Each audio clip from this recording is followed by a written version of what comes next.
Yawo sengiyocela uShembe ukuba angixolele la ngikhuleke khona kabi. Amen.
Ngiyayikhetha inkosi enkulu yasebuhleni bamaNazaretha unyazi lwezulu.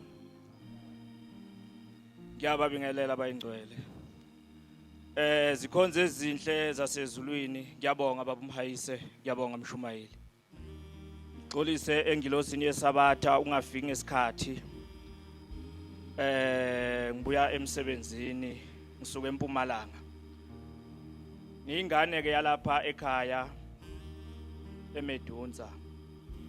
Ngafika khona ngo-2008 ngisuka emafemini, so ngahlala lapha ekhaya iminyaka eli10. Ngangahlalisiwe ke ukufeyila, ngahlala ngenze enye degree ngahamba ngaphinde ngabuya.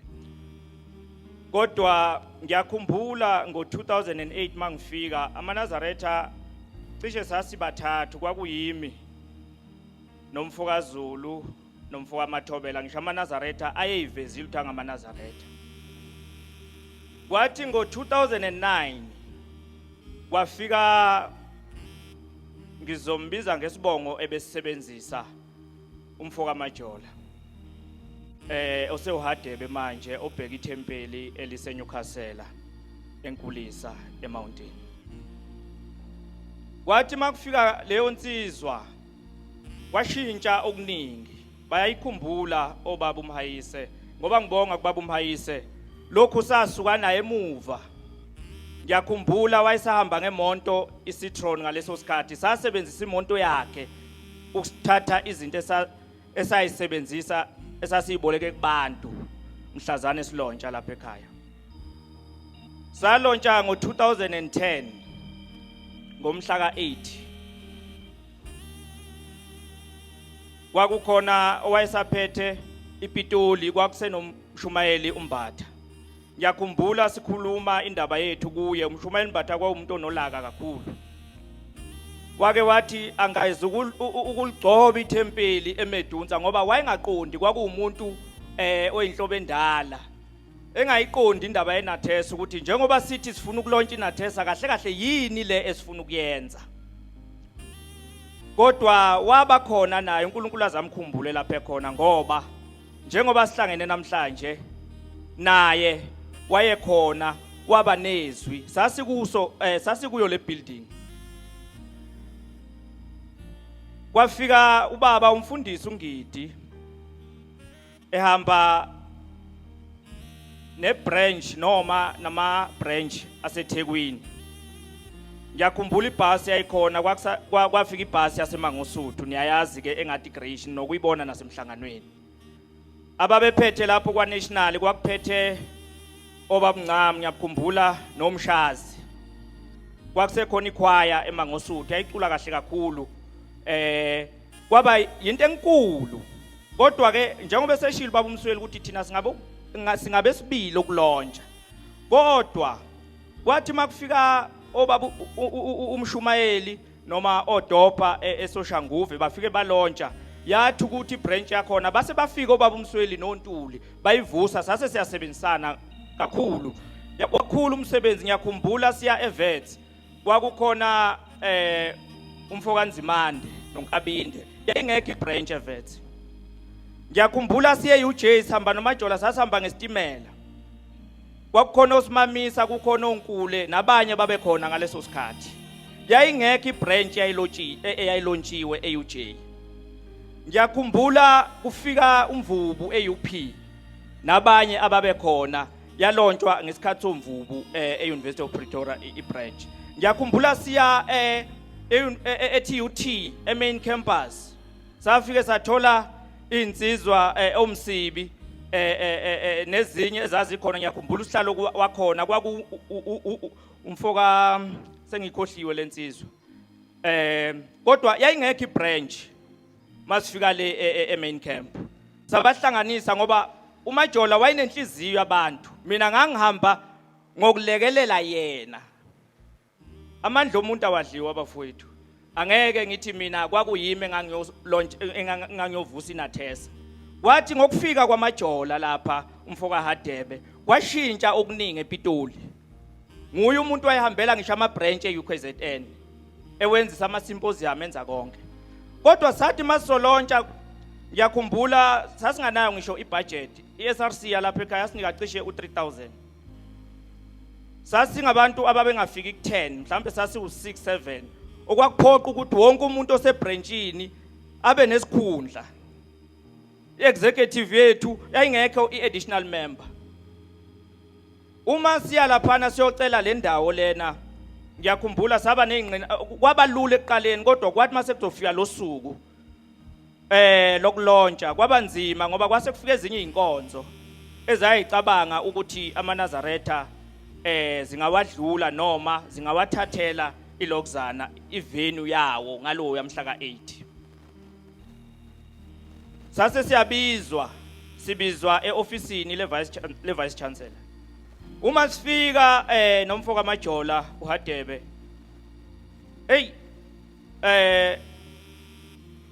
ngenhlanhla uDeputy Vice Chancellor wayekhona ngaleso sikhathi zathi mayifika lezinye inkonzo zaziningi ke we were outnumbered mabefika bakhuluma thina zange silithola ithuba lokukhuluma kodwa kwabe sekuphakama uDeputy Vice Chancellor wathi no umhla ka8 ubekelwe amaNazaretha nina abanye nifike amaNazaretha esesifakile usicelo ngakho ke anikwazi ukuyisithola iSportscom ngalolusuku lolu manje ngiyajabula namhlanje uma kuvuka ukudala wathi mayifika umfundisi uNgidi ngomhla ka8 into ayikhuluma laphana wathi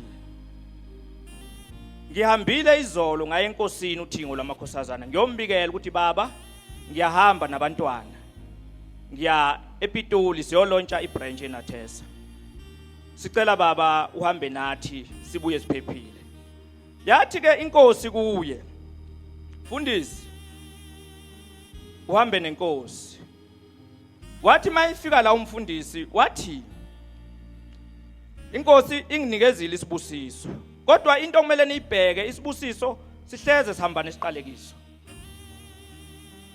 ngaso sonke isikhathi uma kunesibusiso ngapha kuhleze kunesiqalekiso ngapha ubokubuka abantwana abanomlando omuhle mhlazana befika la emhlabeni ukuthi uma ubheka uma beke baphuma endleleni kaShembe noma endleleni kaNkulunkulu kwenzakalani ngabo ngoba lezi zinto kazihlukani mabefika la uthi umfundisi isibusiso sihamba nesiqalekiso njengoba ngininikeza lesibusiso namhlanje uma niyosigcina niyosibona uma ningeke nisigcine angazi kuyokwenzakalani kini ngenhlahla uNkulunkulu wasipha amandla saze saqeda isikole ngiyakhumbula khona inkosazana esasinayo eyakangcongo yayiyodwa Nkosi yami lamanye ayifika nje evakashi kodwa hey le nkosazane yayi strong ngendlela esimanga ngoba akusinto encane ukuthi ube nenhlalisuthi bese uba inkosazana uwedwa kodwa emva kwalokho uNkulunkulu wayipha umendo omuhle yagana yasebenza ngesibusiso eyayisithole lapha ekhaya nani ke makhosazana ngiyanicelela ngoba kini kunzima kakhulu kini akufani nakithi ukuthi uNkulunkulu anikhumbule angizukwanda kakhulu ukuthi kwasuka lapho kwayapi ngoba isikhathi kasisekho ngiyakhumbula ngoba abantu base besazi lapha ekhaya ukuthi laba amaNazaretha sasibancane khona kodwa uNkulunkulu wayesiphile lawo mandla noma leso sisindo ngiyakhumbula omunye umama lapha eCafeteria sathi sihamba nomfuka amajola wathi hey ngisacela ukukhuluma nani ngapha sathi masijikela ngapha wathi ngiyacela umntwana lo mama bantabami ekhaya nginenkinga nje ngiyacela ukuthi ke nifike ekhaya nizongithandazisa zazikhona inkonzo la esikoleni eziningi ezinama members amaningi adlula thina sasuka nalensizwa sahlanganisa ama member ebranch yethu sathi masuka lapho sahamba sakulo mama sawukwenza ulala nathi akuphelanga isikhathi esingakanani wabuya lo mama ngithi wazobonga wathi bantu abami ngiyabonga selokhu nafika ekhaya nathandaza konke lokho engangikucelile ngakuthola ngisho umsindo wawukhona ekhaya waphela kwaba nokuthula uma ke ulapha ikakhulukazi neni lapha ePitoli ngicelela kakhulu umndeni wakaHlatshwayo ngoba kusuka kumkhokheli kuyoshaya phansi laba bantu akaze bawalahle noma bayilahle inathesa yalapha ePitoli ngaso sonke isikhathi niboqinisekisa ukuthi ninobudlelwane obuhle nabantu basosindisweni ngoba laba bantu banithanda maniqala nje into zenu nibokwenza sure ukuthi niqala khona ngisho ukuthi abanye abayinakile inathesa kodwa ngalibona mina uthando likaMshumayeli uHlatshwayo nomkhokheli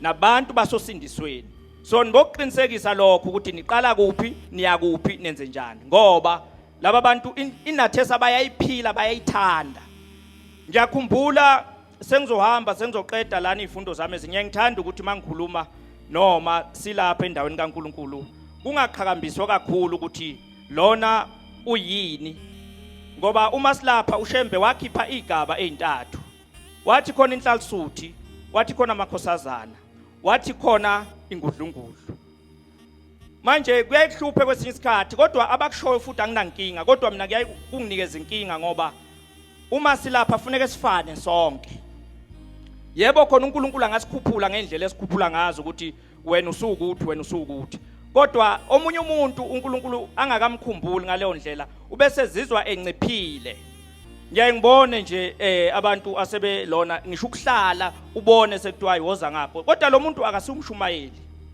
lo muntu akasumphatha akasilutho bese ngiyadideka ukuthi lo muntu uNkulunkulu angakamniki ke izikhundla emsebenzini uzobe senze njani uNkulunkulu usiphile bafowethu ukuphila ngithe ngelinye ilanga ngihamba lapha sengizokwenza i-degree yami yesibili ngangakayiqedi ngangiseku-3rd year uma ngehla kuqhamuka esenye specialist sithi hey Khumalo mangehla nje 15 Khumalo kudala ngikufuna ngithuke ngithi kwenze njani sithi mfana wami kunomngani wami lo mngani wami usezo retire emsebenzini noma unendawo yokusebenzela asebenzela kuyo usezo retire ufuna umuntu ozothatha over endaweni yakhe ngicela ukukunikeza inamba yakhe wena uzomfonela ukhulume naye uze ukuthi niyazwana yini ngisase ku3rd kwakukhona abantu ababenza ifinal year ngaleso sikhathi ngikhuluma ngothando lukaNkulunkulu ngikhuluma ngesibusiso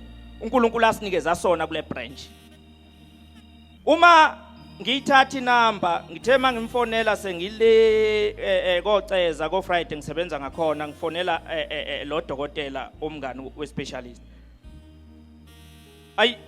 sizwane sikhulume sihlanganise inkulumo.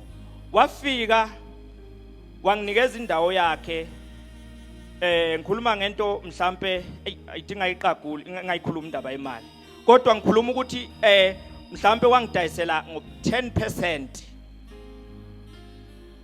U10% into mangabe u10 rand kusho lo muntu ukudayisele ngo1 rand. Wangidayisela wanginikeza ngo10% le ndawo wathi mfana wami ngifuna ukuthi le ndawo le ibe ngeyakho ngokusemthethweni. Wangi-introduce kumndeni wakhe wanginikeza konke. Wathi kodwa into engiyifunayo ngifuna ukuthi uma ususebenza la ube no1 no2 no3 no4. Ngikhuluma ngesibusiso bafowethu ningazinyezi ngokuba ngamaNazaretha. Kodwa ubuNazaretha bufuna ubuhamba ukukhuluma ukuthi wena uyiNazaretha uhamba ulwa nabantu wenza zonke izinto ezibheke eceleni. Phela wena abantu ufune babuka ushembe kuwe bangamcingi. Babona ukuthi lo muntu ukhona into ekuye lo muntu. Ikhona into ephilayo kulo muntu. Bakubone ngokuthi ubahloniphe. Bangcwele isikhathi sambili. Shumayeli ngibuyisela umsebenzi kubafowethu. Uma singakhuluma kushona ilanga. Isikhathi sibalekile naso. Yabonga Nkosi buseni kuzweli. In the Bankulu.